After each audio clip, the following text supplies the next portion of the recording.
నిన్న social media అంతా కూడా చాలా బిజీగా ఉంది. ప్రవస్థి అనే singer, my dear sister, she has come up with one video. తను పాడుతా తీయగాలో ఏం ఫీల్ అయింది అని ఒక వీడియో పెట్టింది. ఫస్ట్ ఆఫ్ ఆల్, మనలో ఎంతమందికి అంత మెచ్యూరిటీ ఉంది to understand that is one side of the story. ఏ స్టోరీకైనా టూ సైడ్స్ ఉంటాయి. అండ్ ఆ సెకండ్ సైడ్ అనేది మనం చూడకుండా, అసలు అటు టచ్ కూడా చేయకుండా, ఇష్టం వచ్చినట్టు మనకు తగ్గినట్టు మనం రాసేసుకుని యూట్యూబ్ ఛానల్స్లో తన వీడియో ఎక్స్ప్రెస్ చేసి ఒక వీడియో పెడితే 100 వీడియోలు అవుట్ ఆఫ్ ప్రపోర్షన్ వెళ్ళి ఇష్టం వచ్చినట్టు రాసుకుని తన ప్రమేయం లేకుండా కూడా చాలా థంబ్నెయిల్స్ అవి ఇవి పెట్టి చేస్తున్నారు. How fair is this? Point number 1. చాలా ఇయర్స్ ఆఫ్ ఎక్స్పీరియన్స్ కావాలి to understand how industry works, how opportunities work, how things work, how the world works. ఇవన్నీ తెలుసుకోవడానికి చాలా ఎక్స్పీరియన్స్ కావాలి. ఇనీషియల్ స్టేజెస్లో అసలు ఏమీ ఫేస్ చేయకుండా పైకి వచ్చేసిన వాళ్ళు ఎవరున్నారు, ఎంతమంది ఉన్నారు అనేది నాకు తెలియదు. Because every great story that I have heard of every great musician or singer or anybody has always started with hardships. వాళ్ళు కష్టపడి, కింద పడి, మీద పడి, అంత గోత్రు అయ్యే పైకి వచ్చిన వాళ్ళు. Nobody is an exception. అందరూ కష్టపడి పైకి వచ్చిన వాళ్ళే. అందరూ they have gone through so many hardships in the beginning of their stages, including the judges that she has mentioned in the video. వాళ్ళు కూడా పైకి వచ్చిన వాళ్ళే, నిల్చున్నారు గట్టిగా అన్నిటి త్రూగా. వాళ్ళ ఎక్స్పీరియన్స్, వాళ్ళ టాలెంట్, వాళ్ళ క్రియేటివిటీ, ఇవన్నీ కూడా మనం చూసి ఇన్స్పైర్ అయి పెరిగిన వాళ్ళం. Taking out names like that because you had one experience with them in one show, I don't think it is right. I personally feel it is not right because in a way you are disrespecting the industry that you are working in. So reality show ki vellala vadda anedi it's a personal choice.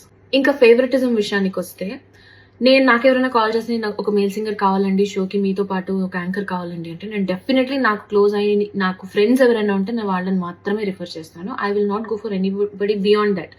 మీరే చూసుకోండి అని చెప్తాను. ఎందుకు అంటే, as humans we have relevance with those people because మనకు ఒక చిన్న journey ఉంది అండ్ అందులోంచి ఒక చనువు వస్తుంది. ఈజీగా అవుట్పుట్ చాలా బాగా వస్తుంది when we collaborate with people we know అనే ఒక దీంతో మనం ఫేవరెటిజం చూపిస్తాం తెలియకుండా. That has nothing to do with personal targets. ఒక ఎగ్జాంపుల్ చెప్తాను. 2017-18 ఆ టైంలో నేను కీరవాణి సార్కి ఒక కంపోజింగ్ కోసం వెళ్ళాను. ఫస్ట్ టైం అనమాట వెళ్ళటము. అది ఓవర్వెల్మ్ అయిపోయాను, భయపడ్డానో నాకు తెలియదు, కానీ I have not given my best. I knew I could do better, కానీ నేను నా బెస్ట్ ఇవ్వలేదు. అండ్ సార్కి ఏదైతే అవుట్పుట్ హీ వాజ్ ఎక్స్పెక్టింగ్ ఒక సాంగ్లో, అది నేను ఇవ్వలేకపోయాను.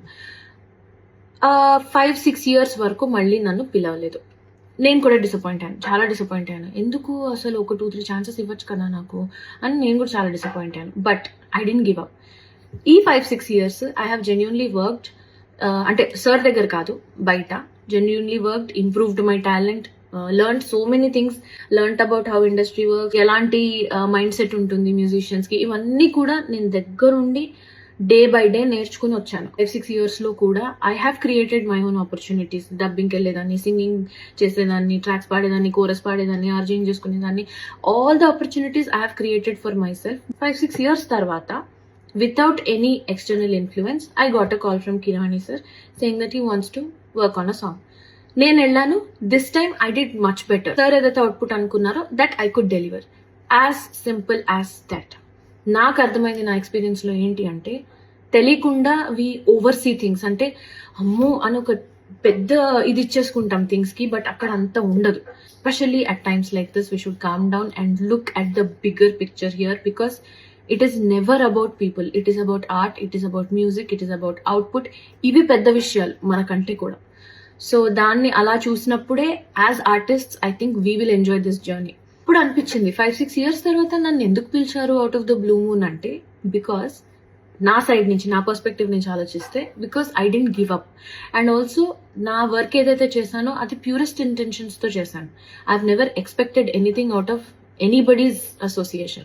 Sure, every singer goes through something or the other. And also overall గా మన చుట్టూ సింగర్ పక్కన పెట్టండి, మ్యూజిషియన్ పక్కన పెట్టండి, ఓవరాల్ గా మన చుట్టూ ఇంతమంది ఉన్నారు కదా, ఇంతమందిలో ఎంతమంది హ్యాపీగా ఉన్నారు, ఎంతమంది స్ట్రెస్ గో త్రూ అవుతున్నారు.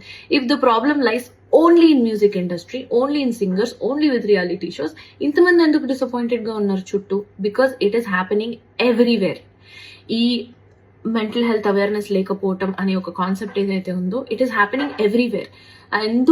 అందుకే when you are aware of what you are going through, what you want in life, what you want to prioritize in your life, ఇవన్నీ తెలిసినప్పుడు I don't think you have the need to say something else to somebody else. Be honest, అందరు singers survival మోడ్లోనే ఉన్నాం. ఎందుకంటే thousands of singers ఉన్నారు ఇప్పుడు, అందరూ బాగా పాడేవాళ్ళే. థౌజండ్స్ ఆఫ్ సింగర్స్ ఉన్నారు, కానీ సంవత్సరానికి ఒక్కొక్క మ్యూజిక్ డైరెక్టర్ మహా అంటే 9 to 10 మూవీస్ చేస్తారు. ఆ 9 to 10 మూవీస్లో 1000 మెంబర్స్ని ఎలా అకామిడేట్ చేస్తారు? So it is always good to have a reality check about what is happening outside also. We are so obsessed with ourselves that we only think about why am I going through this, why am I being given this అని ఆలోచించినంత వరకు మనకు answers రావు. అందరినీ ఇందులోకి లాగేసి వాళ్ళ personal lifes తీసి వాళ్ళ personal lifes మీద థంబ్నెయిల్స్ వీడియోలు పెట్టి I don't think this is fair at all. So మీరు కూడా as audience, I think it is your responsibility also to pick your content. Understand that there are always two sides to the story and not just one. In the name of being bold, dragging names and just randomly saying things about them anedi not correct. If you have two people in the conversation, that is okay, you can talk, meer maatladochu vallu maatladochu. But when you are giving a one sided explanation on Instagram or social media, I think it is unfair to just randomly drag people and their names, especially when they are such legends and they have done so much work in the industry. Vaalla paatalu lekunda it is definitely incomplete. The industry is definitely incomplete. I think even my dear sister Pravasti will grow in life only when she tries to understand how this world works. And in my personal experience with MM Keeravani garu, I think he is an amazing man. He is very very humble and అందరినీ ఒకేలాగా చూస్తారు, equal గా చూస్తారు, respect ఇస్తారు. Have been working with him and I felt this was unfair, just unfair to drag him. And చాకరీ చేస్తారు అని అన్నారు, అది వాళ్ళు అలా చెప్పారో లేదో నాకు తెలియదు, చెప్పుండరు అనుకుంటున్నాను. ఒకవేళ చెప్పుంటే కూడా I think that is the most favorite చాకరీ for any singer or every singer, because వాళ్ళ దగ్గర, కిరవాణి గారు లాంటి వాళ్ళ దగ్గర నేర్చుకోవటానికి ఇంత ఉంటుంది. అండ్ ఎలాంటి చాకరీ ఉంటుంది? నోటేషన్స్ ఇస్తే స్వరాలు రాసుకోవటం, చాలా కష్టపడి నేర్చుకోవటం, స్టూడియోకి వెళ్ళి పాడటం, ఒకసారి బాగాలేదంటే మళ్ళీ అవుట్పుట్ బాగా వచ్చే వరకు పాడటం, ఇదంతా చాకరీయే కదా మరి. సో ఈ చాకరీ చేయడానికి ఏ సింగర్కి ఇష్టం ఉండదు? అందరికీ ఇష్టం ఉంటుంది. Because when you have an opportunity to learn so much from an amazing legend that is easily accessible to you. అసలు people forget the fact that he is easily accessible to you. అలాంటి పర్సన్ దగ్గర చాకరీ చేయడానికి నామోషి ఏంటి నాకు తెలియదు. If it is this kind of చాకరీ that I'm talking about. I think I've spoken enough. Thank you guys. Thank you so much.